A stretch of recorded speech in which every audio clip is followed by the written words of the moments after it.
Hello friends, আজ নিয়ে চলে এসেছি দেশি পুঁটি পুকুরের। এইটা দিয়েই আজকে পুঁটি মাছের ঝাল করব।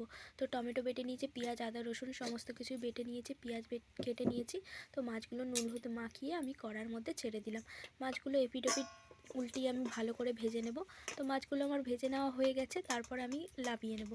তো এরপর আমি তেলের মধ্যে পেঁয়াজ আদা রসুন বাটা, পেঁয়াজ কুচি, টমেটো বাটা আর লঙ্কাটাও আমি ছেড়ে দিলাম। এবার নুন দিয়ে দেবো, হলুদ দিয়ে দেবো আর কাশ্মীরি রেড চিলি পাউডার আর একটু তেজপাতাও আমি দিয়ে দেবো। দিয়ে একটু সামান্য জল দেবো যাতে মশলাটা না কড়াই লেগে যায়। তো আমি জল দিয়ে দেওয়ার পর ভালো করে মশলাটাকে কষাতে হবে, না হলে আদা রসুনের কাঁচা গন্ধ থেকে যাবে। তো ভালো করে কষানো হয়ে গেছে, এর মধ্যে আমি পরিমাণ মতো জল ঢেলে দিলাম। এটা একটু ফুটে উঠলেই আমি মাছগুলোকে ছেড়ে দেব। আর মাছগুলোকে ছেড়ে দিয়ে আমি এর মধ্যে একটু সামান্য পরিমাণে চিনি অ্যাড করে দেবো।